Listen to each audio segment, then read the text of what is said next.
Welcome to I dream sports. Australia దిగ్గజ మాజీ cricketer Brett Lee తాజాగా ఒక సెన్సేషనల్ స్టేట్మెంట్ అయితే ఇచ్చాడు.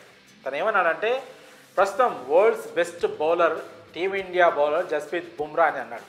ఇది చాలా పెద్ద స్టేట్మెంట్. ఎందుకంటే ఒకప్పుడు టీమిండియా పేస్ బౌలింగ్ అటాక్ని హేళన చేసి మాట్లాడి అంత సీరియస్గా తీసుకొని ఒక దేశానికి సంబంధించిన ఆటగాడు. 2000 ఆ టైంలో ఆస్ట్రేలియా ఎంత స్ట్రాంగ్గా ఉందో మీ అందరికీ తెలిసింది. దాదాపు వరుసగా 3 వరల్డ్ కప్లు కొట్టిన టీం అది. అలాంటి టీము చాలా టీమ్స్ని చాలా లైట్ మేనర్లో చూడడం, తేలిగ్గా తీసుకోవడం జరిగేది. అందులో టీమిండియా కూడా ఒకటి. ముఖ్యంగా టీమిండియా బౌలింగ్, పేస్ బౌలింగ్ అటాక్ని అయితే దాదాపు పెద్దగా ఎవరు కూడా అంత సీరియస్గా తీసుకునే వాళ్ళు కాదు. ఇప్పుడు అలా పరిస్థితి లేదు.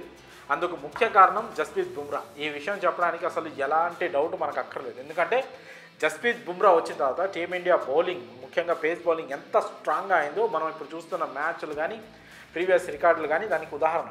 గతంలో కూడా చాలామంది జవగల్ శ్రీనాథ్ కావచ్చు, జహీర్ ఖాన్ కావచ్చు, ఇంకా కపిల్ దేవ్ కావచ్చు, ఇలా వెంకటేష్ ప్రసాద్ కావచ్చు, ఇలా మంచి మంచి బౌలర్లు మనకు ఉన్నప్పటికీ కూడా బౌలింగ్ డామినేట్ చేస్తూ మ్యాచ్లు గెలవడం అనేది జస్ప్రీత్ బుమ్రా వచ్చిన తర్వాత స్టార్ట్ అయిందని కూడా ఒక మాటగా మనం చెప్పుకోవచ్చు క్రికెట్ అభిమానులు.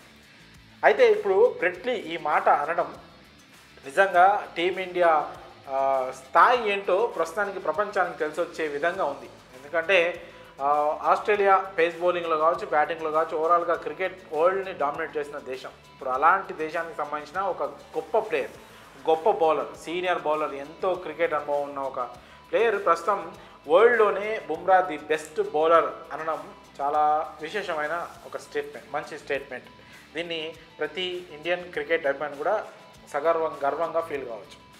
సో ఆ విషయం పక్కన పెడితే ఇప్పుడు బుమ్రా బ్రెట్లీ చెప్పినట్టు చాలా అద్భుతంగా బౌలింగ్ వేస్తున్నాడు. ఆస్ట్రేలియాలో ప్రస్తుతం జరుగుతున్న బోర్డర్ గవాస్కర్ ట్రోఫీలో 3 టెస్టులు ముగిసిన తర్వాత సిరీస్ 1-1తో సమమైనప్పటికీ కూడా బుమ్రా డామినెన్స్ అయితే మామూలుగా లేదు. ఫస్ట్ మ్యాచ్లో కావచ్చు, థర్డ్ మ్యాచ్లో కావచ్చు, అద్భుతంగా మొత్తం మీద 20కి పైగా వికెట్లు పడగొట్టాడు ఇప్పటికే. సెకండ్ టెస్ట్లో కూడా పింక్ బాల్ టెస్ట్లో 4 వికెట్లు తీసుకున్నాడు. ఓవరాల్గా ఆస్ట్రేలియా బ్యాటింగ్ అయితే బుమ్రా ఒక రకంగా మంచిగా డామినేట్ చేస్తున్నాడు. బుమ్రాకి సరైన సపోర్ట్ లేదు. అప్పటికి సిరాజ్ ప్రయత్నిస్తున్నప్పటికీ కూడా షమీ ప్లేస్ని రీప్లేస్ చేయడానికి అనుకున్నంత సక్సెస్ అయితే సిరాజ్కి లేదు. కానీ బుమ్రా ఒకవైపు తన పడాల్సిన 100% కంటే 200% కష్టపడుతున్నాడు. సరిగ్గా బుమ్రా కష్టానికి ఇంకో తోడు కనుక ఉండుంటే మనం ఖచ్చితంగా ఆస్ట్రేలియాని ఒక రకంగా ఇంకా కాస్త డామినేట్ చేయగలిసే వాళ్ళం. సరే, ఫస్ట్ టెస్ట్లో మనం చూసాం ఆస్ట్రేలియాని ఏ రకంగా మనం ఓడించామో. ఆ మ్యాచ్లో ఇంకా రెగ్యులర్ కెప్టెన్ రోహిత్ శర్మ లేనప్పటికీ కూడా జస్ప్రీత్ బుమ్రా ఒక బౌలర్గా, ఒక కెప్టెన్గా తన పాత్రని 100% పోషిస్తూ టీమిండియాకు ఒక అద్భుతమైన విక్టరీని అందించాడు.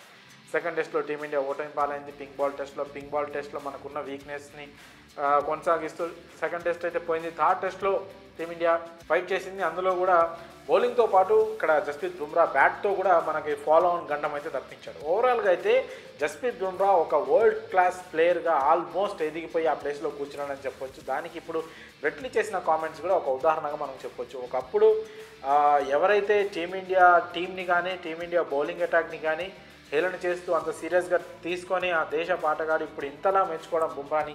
ప్రస్తుతం వాళ్ళ టీంలో మంచి మంచి ప్లేయర్లు ఉన్నప్పటికీ, మంచి మంచి బౌలర్లు, మిచెల్ స్టార్క్ లాంటి బౌలర్లు, కమిన్స్ లాంటి బౌలర్లు, హెజల్వుడ్ లాంటి బౌలర్లు ఉన్నప్పటికీ కూడా వాళ్ళందరినీ పక్కన పెట్టేసి team India bowler Jasprit Bumrah is world's best bowler అని బ్రెట్లీ పేర్కొనడం అనేది నిజంగా చాలా మంచి ఒక పెద్ద కామెంట్గా మనం చెప్పుకోవచ్చు. మరి బ్రెట్లీ చేసిన ఈ కామెంట్పై, అంటే Jasprit Bumrah world's best bowler ప్రస్తుతానికి అని బ్రెట్లీ పేర్కొన్న ఈ కామెంట్పై మీ అభిప్రాయాన్ని కామెంట్స్ రూపంలో తెలియజేయండి.